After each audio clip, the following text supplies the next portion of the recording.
Hello everyone. We are continuing our discussion on P2P network and this is part 2 of the presentation. And part 1 we already seen an introduction and the different architectures which are available like client server, P2P and hybrid and their pros and cons. So now we will move on to P2P in detail. So let's have a look at the history of this P2P network and that is how the terminology emerges and everything. So the music sharing applications like a Napster, Casa introduced the term P2P. So what exactly does it mean for a system to be peer-to-peer? Certainly, in the context of file sharing, in the context of sharing, particularly this MP3 files, that is the very first application of this P2P network.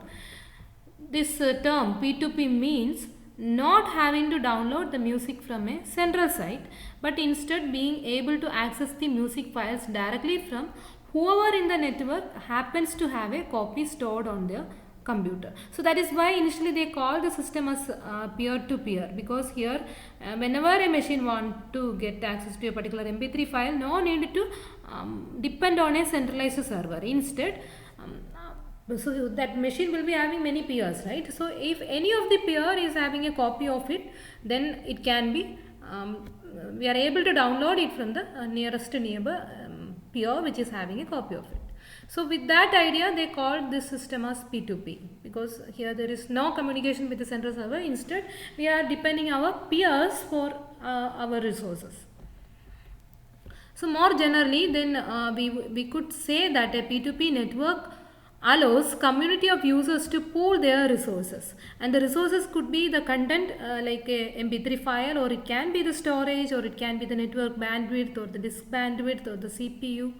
Whatever be the resources that can be pooled by the individual users or peers, and thereby providing access to a large archival of store. That means whenever a particular machine is ready to share any of its resources, and such machines are together forming this P2P, together it will make a very larger archival store, and larger audio, video and audio conferences is possible, and more complex searches and computations are possible, and so on. So like that it can be used for all many things.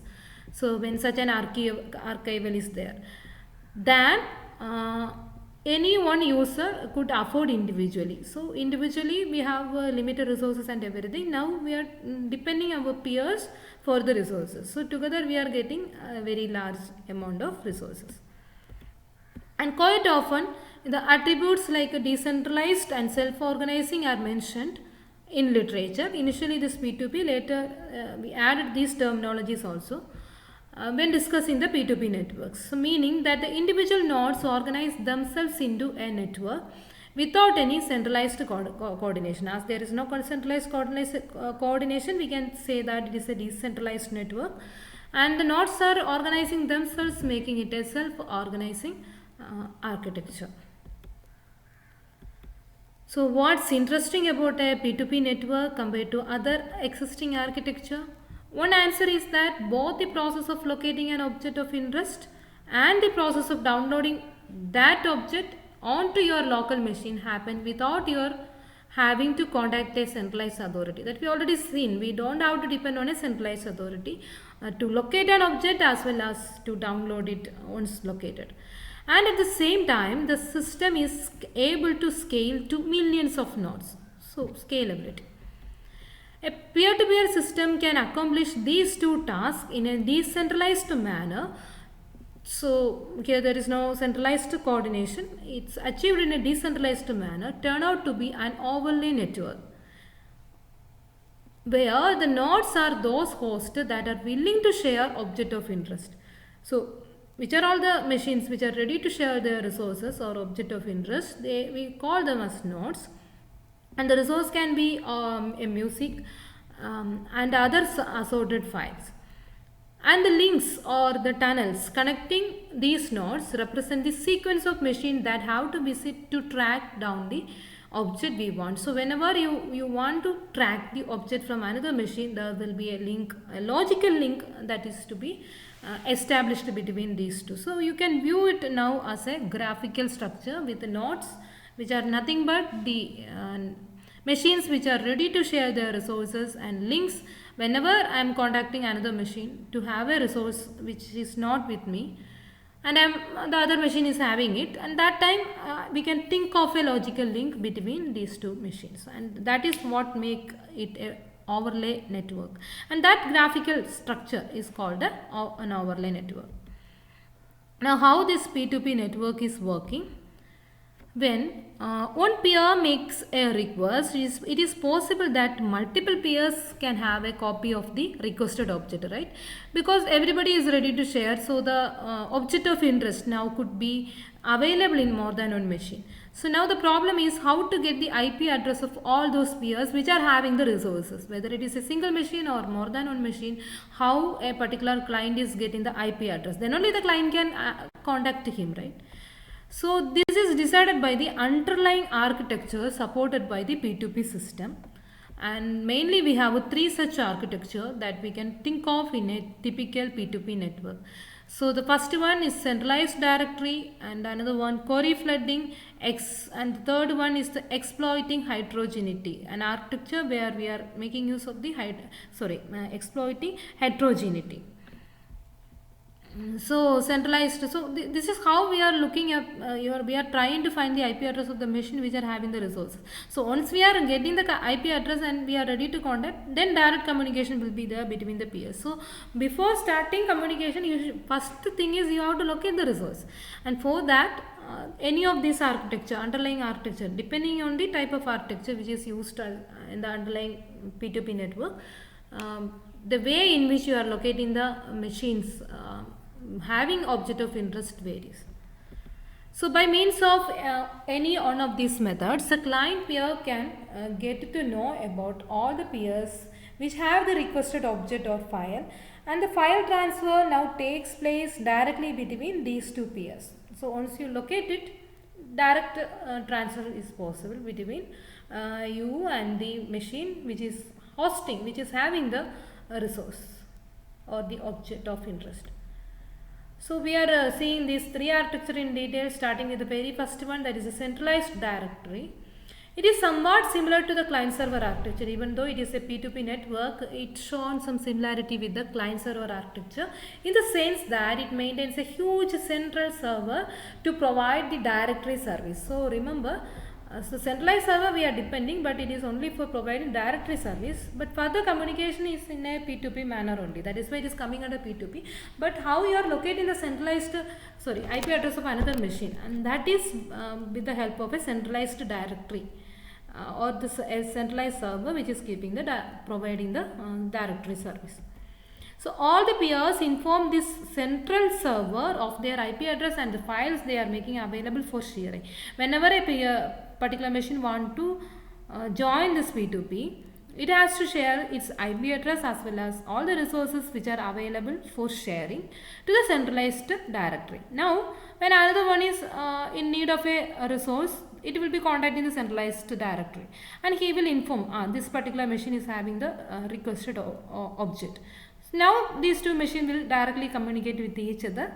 See, when it comes to the actual communication, there is no concept of client server, but the client server concept is utilized only for locating the machines which are having the given resource. So the server queries the peers at regular intervals to make sure if the peers are still connected or not. So that means initially many peers registered their IP address as well as the resources available on them to the server, right? Server means directory, the one who is providing the directory service. But even after registering, that machine may fail or it may go offline. Such possibilities are there, but still the server will be saying, you contact him and he is having the resource, but actually that machine may be offline. So to avoid such a chaotic situation, what they are doing is they are maintaining, the server has to periodically check the clients, the peers, and see whether it is alive or not. If it is not alive, it has to remove the information about that particular peer from its directory.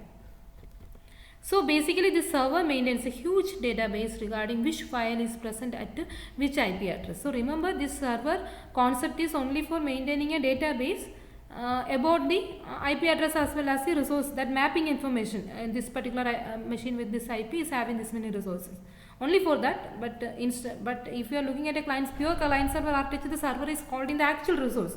But here there is now such a concept like the peers are holding the resources, but they will inform or the total database about which are all the peers having which are all the resources, that is maintained in a centralized way. So the centralized directory, so this is how you can view it. There is a centralized directory server. This is not a server which is keeping the resources. Instead, it is maintaining the directory service only. Okay. So all these, if you have 4 peers connected to P2P network, everybody will be informing that centralized directory about their IP address as well as the resources available, and they keep on updating also. Even though they are not updating, the server will be looking them like in a regular interval. Server will be seeing whether this particular machine is alive or not. So we can expect that the information that is kept at the directory server is up to date. Now suppose this machine Alice want a resource from this P2P network, and this machine is not knowing which peer is able to provide the service. So what this Alice this particular machine can do is it will query for the content it is in need of. So I want this particular machine, it could be a music file or it can be a film, whatever it is, that particular content it will query and to the centralized directory. Now it is the responsibility of the centralized directory to tell which are all the machine is having this particular resource, and that is what it is already having. So to this query it will be replying back with the details of the machine which is having the resources. For the time being we assume that this Bob is ready to provide the resources, and now Alice is getting the IP address of Bob, and directly Alice will contact Bob, and the actual file transfer or the information sharing will happen from this machine Bob to Alice. Now this Alice, that particular peer may be getting a reply from the server saying that this information is available in more than one peers. Now it is up to the machine to select a particular one. It may be the nearest one or some other criteria it can apply. So anyway, so this is the idea. Okay. So the communication is happening in a P2P manner only, but the locating which are all the devices having which are all the resources is happening in a client server way. So working, it's like whenever a requesting peer comes in, it sends its query to the server, just like what we see now. And now since the server has all the information of its peers, so it turns the IP address of all peers having the requested file to the peer. So this is what we seen. So the server is having information about all the peers. So whenever there is a request from the peer correctly which is having that particular resource, that will be replied to the peer by the centralized directory server. So now the file transfer takes place directly between those two peers. And the first system which made use of this kind of an architecture is Napster, for the purpose of MB3 file distribution, that we already seen. Initially that P2P concept started for MB3 file distribution. Later it's upgraded to different application. So the major problem with such an architecture is that there is a single point of failure. Single point of failure of whom? That directory server, right? The same problem that we seen in client server architecture, that is also be here, but here in case of the server is maintaining the directory information. So if the server crashes, if there is no directory service, then right, the whole B2B is going to crash. Also, since all the processing is to be done at a single server, processing in the sense that locating the resources, that particular processing, but from many peers will be requesting for a service simultaneously, so everything has to be processed by the directory server, right? So a huge amount of database has to be maintained and regularly updated, so that makes the system difficult to work. So that about centralized directory concept of P2P architecture. Now the another popular architecture is query flooding.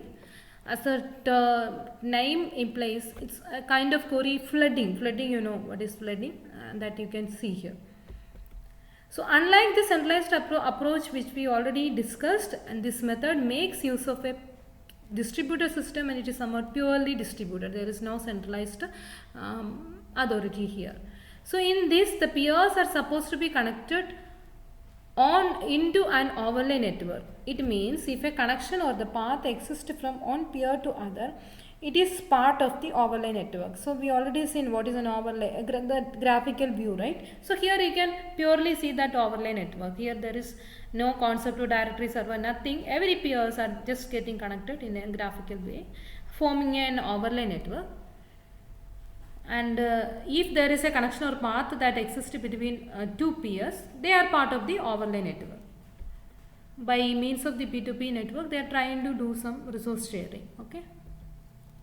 In this overlay network, the peers are called nodes, that we already seen, and the connection between the peers is called an edge between the nodes, thus resulting in graph-like structure. So this is how you can pictorially view it. Here, say this particular machine is in need of a particular information resource, so it is generating a query asking for it. So see, it's flooding the query to all its neighbors because it don't know where it is actually available. In the previous case, that centralized directory is going to answer you exactly which machine is having that resource, but here you don't know and there is no concept of centralized directory. Instead, you are going to flood your request to all your neighbors. Now, whenever a neighbor is getting that particular request, if it is having that resource, then it will be replying back with a query hit message. So here in this case, this machine is having, that is why it is replying back with the query hit. But if you are not having, further that query will be forwarded to all of your neighbors. So this will keep on going until you are getting a query hit. So whenever there is a query hit, that query hit message will be traveling in the reverse path. That is, from here I am getting a query, so I am sending the query hit message back to him. Again, for this machine, it is getting a query from here, so it will be replying back to that machine. So like that, by tracing a reverse path, the query hit message will be reaching the machine which originated that particular resource request. Similarly, see in this example, it is getting query hit from this particular machine and this particular machine. Okay. And out of these two, that means the resource is now available with this one and this one. This particular machine can randomly select one for sharing or taking that particular resource it is in need, or it can use some criteria like the nearest one or the one with less traffic. Anything can be applied. So in this example, we are assuming like this, there's a particular peer which is in need of the resource is selecting this particular peer for the for getting the information. So now directly file sharing, once it is selected, it can directly request it and the file sharing will happen from this machine to this machine directly. So this is the idea, and here it is very clear that there is no concept of centralized directory server, but it's with the cost of query flooding. So that flooding is making it a costlier solution and can lead to congestion. All other flooding related problems are here also. So the working is like when one peer request for some file, this request is sent to all its neighboring nodes like what we seen, and that is to all the nodes where this node is connected. If those nodes doesn't have the required file, then they pass the query further to their neighbors and so on. So just like this. And this is called query flooding because you are not selectively sending, simply you are sending to everyone, or you are doing that flooding. Now when the peer with the requested file is found at any point, just like this, and that situation is what we call as a query hit, the query flooding will stop and it send back the file name and the file size to the client. So whenever this query hit message is coming back, along with the query hit message, there will be some information like the name of the file which you are requesting and size of the file, etc. So minimum information will be communicated back to the one who is generating the request. This following a reverse path, just like what I explained. Okay. Now, if there are multiple query hits, so when you are looking this particular peer, it is getting a query hit from here, this one and this one, right? The client selects one of these peers by random or by applying some policies. So that about how the query flooding architecture is working. Now Gnutella was the first decentralized P2P network that is following this query flooding concept. So obviously if we are following query flooding, it's a purely decentralized architecture. There is no concept of single centralized server. So this method also has some disadvantages, like the query has to be sent to all the neighbor peers, right, unless a match is found. So it will keep on sending that query to all its neighbors. Again the neighbor will be sending to all its neighbors, like that. until there is a hit. So as long as there is no match, that flooding will keep increasing the overall traffic in the network. This increase the traffic in the network. Okay, so that about the problem with such an architecture. So we already in this session we discussed that two of the architecture, that is the centralized architecture using that centralized directory server, and the query flooding architecture. Now there is one more architecture which is making use of this heterogeneity, and that we will see in the second part. Okay, thank you.